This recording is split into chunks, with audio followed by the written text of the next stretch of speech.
people. Hey girl, hey, yeah. Okay, so I have something serious to talk about. Yeah, I'm cleaning, so it's, yeah, stuff, and, yeah, and I look like a booger wolf. I get it. Okay, moving on. So, I have been dealing with the past, well, all my life, but for the past few, I would say, months, with some real bad PTSD issues. And I feel like because I was in secret my entire life, like, everything had to be a secret. Don't tell people this. Don't tell people that. If anybody asks you this, you say this, or this will happen. I just kind of feel like secrets are the devil. You feel me? Okay, so I'm going to let out some secrets because I feel like if I don't let them out, I will end up crazier than I am right now. Okay. The first secret is, okay, actually, we're going to do it like this. Okay, my mom tried to kill me a few times, and I'm going to tell you about those times. Okay.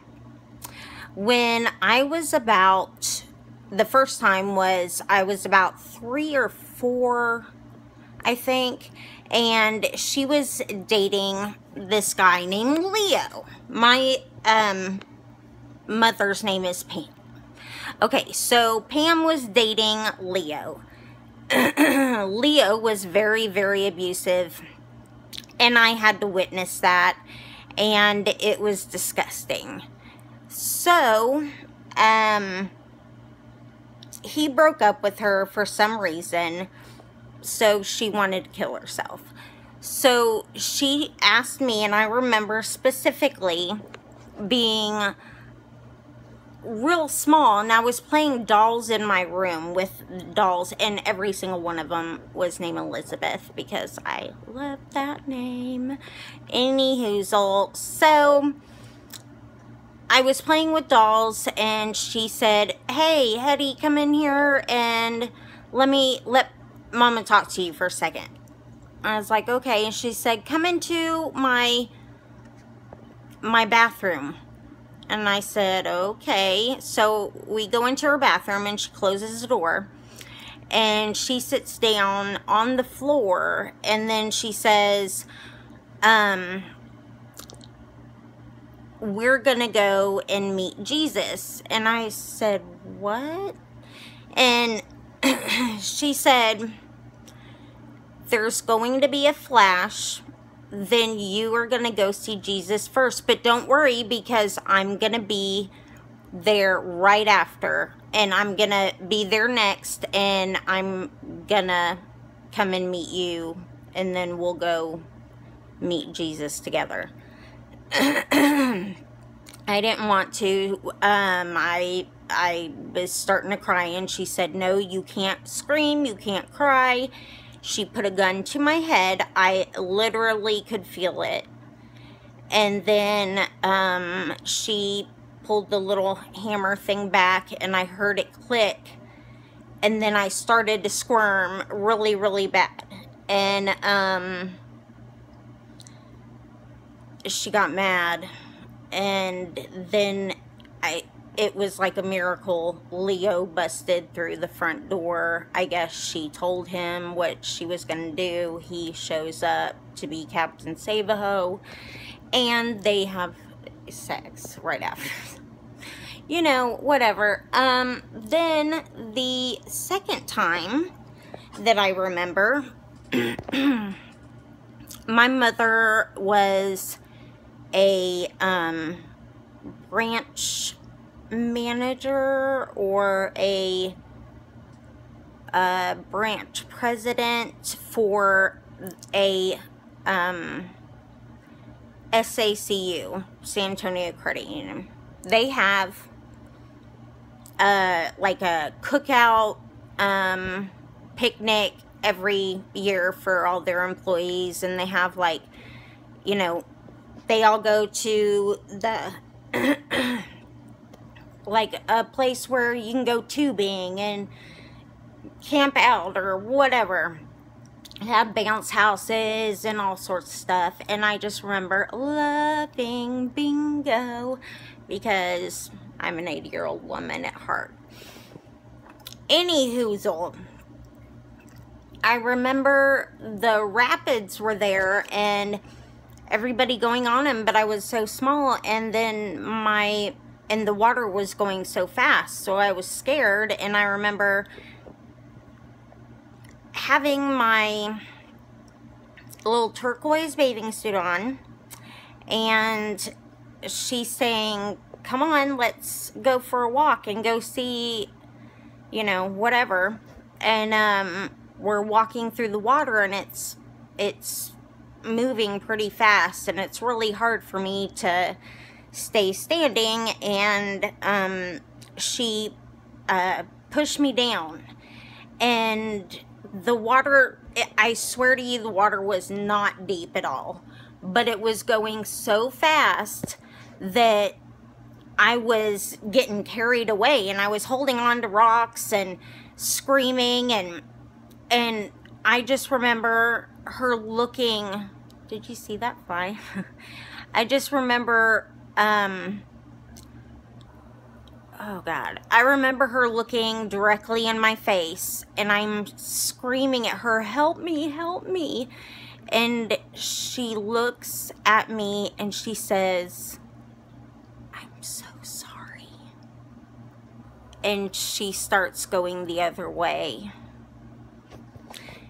And then I think that was the first time I cussed at my mom and said, you better fucking grab me. She got me, and then she apologized a million times and said she would never do something like that again. Whatever. Then, let's see. Then the third time was after she married Richard, and Richard was my stepfather and my constant abuser, like physically, mentally, emotionally, verbally, all of that, and at one point sexually. But anyway, it was, I'll tell you that story. Anyway, he was having trouble with the law. I remember the police coming to our house, and I answered it, and then he told me to lie to the police. And I remember being so young and thinking, you're not supposed to lie to the police.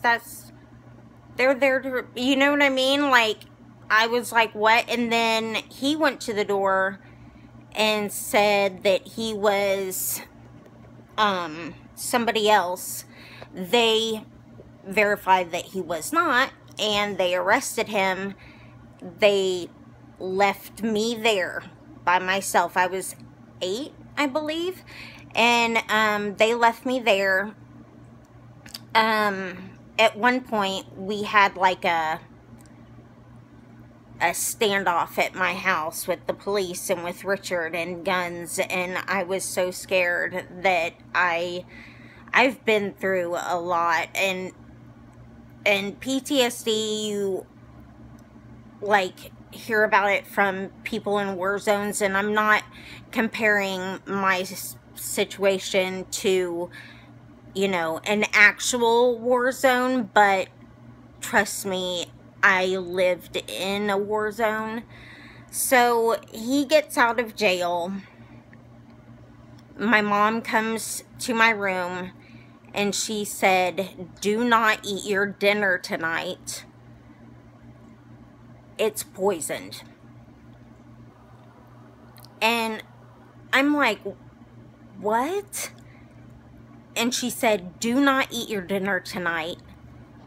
It's you see the fly? It's poisoned.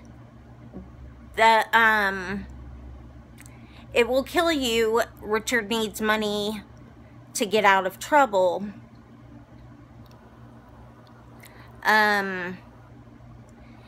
Yeah, I knew already I was gonna be beat that night.